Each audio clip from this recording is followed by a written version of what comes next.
Picture this. You're walking into a high-stakes corporate interview at a massive top-tier firm, think Accenture or somewhere similar.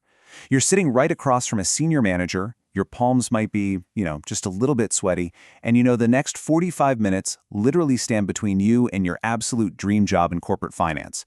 Well, take a deep breath. Today, we're going to act as your personal corporate savvy mentor. We are going to deconstruct the essential record-to-report, or R2R, interview journey for you in this explainer. We'll take you all the way from the absolute must-know technical accounting rules right up to the tactical, strategic frameworks that actually get those offer letters signed. Boom, you're in the hot seat. The interviewer leans in, looks you in the eye, and asks, "So, why should we hire you for our record-to-report team?" Look, it sounds like a totally standard, simple icebreaker, right? But actually, scratch that. It's a trap if you just sit there and rattle off your resume. Over the course of this explainer, we're going to build the absolute perfect answer to this exact question by breaking down precisely what they are secretly looking for step by step. Okay, let's dive into this. Here is our ultimate interview itinerary.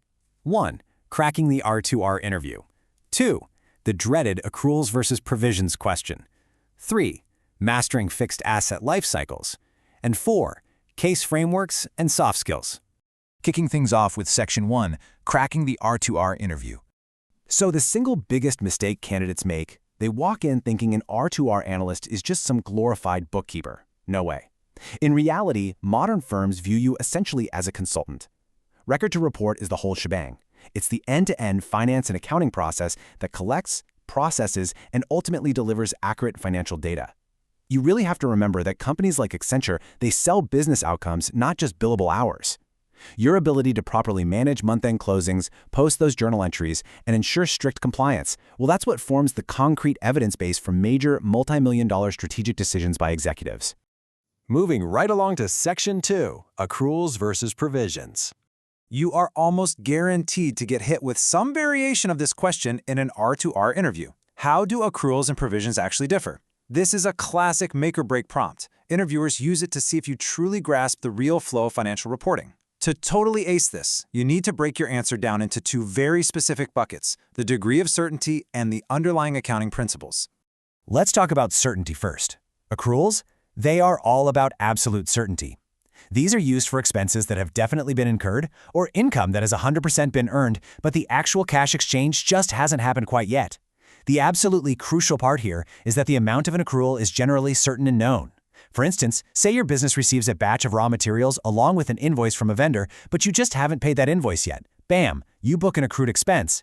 It's usually a recurring journal entry where you book the expense to recognize it right now, and then you just clear it out when the cash finally leaves the bank. Now, provisions, that's a whole different ballgame. Provisions deal directly with uncertainty. Unlike an accrual, a provision is recognized for a liability where the exact timing or the final dollar amount is just not finalized yet. You are basically estimating a probable future hit to the business. Think about setting aside money for potential bad debts, or an estimated future tax liability. It is a very deliberate choice to prepare for future financial obligations so the company's financial position stays protected and realistic. Now, what's really interesting here, and what will really impress your interviewer, is the second part of your perfect answer: the actual accounting principles driving these concepts. Accruals are governed by the matching principle. This principle dictates that you must record income and expenses in the period they actually occur, totally regardless of cash flow. Provisions, on the other hand, are driven by the principle of conservatism, or prudence. This ensures that potential future liabilities are accounted for early, so you aren't artificially overstating how healthy the company is right now. All right, let's jump into Section 3, mastering fixed asset life cycles. Property, plant, and equipment, or PPE, is a massive area for R2R analysts. You need to memorize this chronological flow to manage these assets from cradle to grave. It starts with acquisition, moves right into in-service and depreciation, then handles maintenance and improvement, and finally ends with disposal and impairment. Grasping this flow is vital. Why? Because a company's capitalization threshold is going to dictate whether an expenditure even makes it onto this life cycle in the first place, or if it just gets immediately dumped as an expense on the income statement. You are definitely going to be given a scenario question testing exactly this. The rule of thumb is actually pretty simple. Routine maintenance just keeps an asset at its current level, so it gets expensed immediately. But significant improvements, those extend the asset's life or capacity, and they absolutely must be capitalized. So, if an interviewer asks you about a company delivery truck, tell them a $200 oil change is a routine maintenance expense.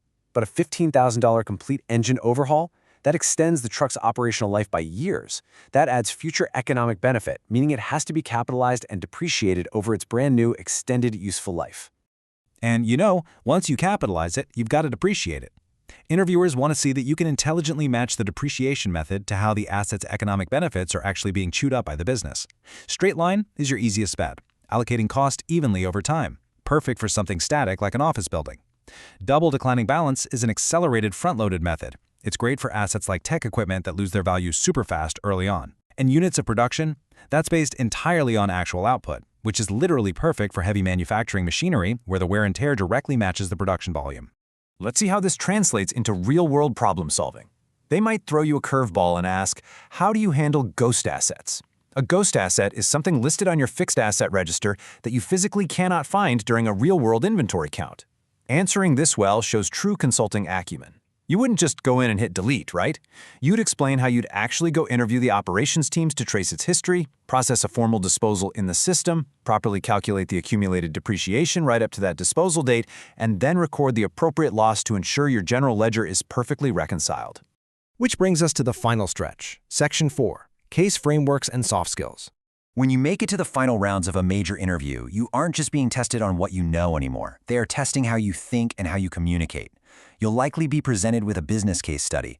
A super common format is the parade of facts. The interviewer is going to overload you with a massive amount of detailed data, some of it critical, but a lot of it completely, utterly unnecessary. The test here isn't how fast you can do math in your head. It's your ability to pause, filter out the noise, toss out the irrelevant information, and structure a perfectly clear problem statement without totally panicking. And this brilliantly illustrates exactly how to tackle these cases. First, you decompose the problem. You listen, you clarify, and you state your hypotheses out loud. Then, you use the back-of-the-envelope approach. This is for when they ask you a wildly obscure sizing question. The key here isn't guessing the exact right number. It's about developing a structured numerical framework and walking your interviewer step by step through your logic. It is the solid consistency of your logic that wins the case. Now, while you are furiously scribbling down your math, keep in mind that interviewers are secretly grading your soft evaluative criteria. Are you confident? Are you articulate? But most importantly, how do you react when you hit a dead end or make a totally obvious calculation mistake? Keeping your poise and openly adapting your framework under pressure proves to them that you are ready for a highly demanding corporate environment. Knowing your SAP T-codes is great for sure, but maintaining your composure, that is what actually gets you hired. And that perfectly transitions us into the behavioral rounds. You absolutely, categorically must structure your stories using the STAR method: situation, task, action, and result. Whether you are talking about having to learn a brand new cloud ERP tool on the fly, managing a stubborn stakeholder who is pushing back on your data, or handling a painfully delayed month-end close, you need a tight, structured narrative. Describe the situation, highlight the specific task you faced, detail the exact actions you took, and, crucially, quantify your results with real numbers. If you take one thing away from this explainer, let it be this quote: focus on the why. Top-tier firms do not just want data entry technicians, they want strategic partners who can translate really complex data sets into high-level, executive-ready insights. Don't just sit there and tell them how you built a massive, complicated Excel macro. Explain why it mattered. Explain how it improved process efficiencies, saved the client money, or drastically cut the time it took to close the month's books. So heading into your next big corporate finance interview, ask yourself this provocative question. Are you going to walk in there just reciting rote journal entries and textbook definitions? Or are you going to use the frameworks we discussed today to definitively prove that you're a strategic consultant highly capable of driving real, tangible business outcomes? Get your story straight, truly understand the core principles behind the numbers, and you are going to absolutely crush it. Thanks so much for joining us for this explainer, and we will catch you next time.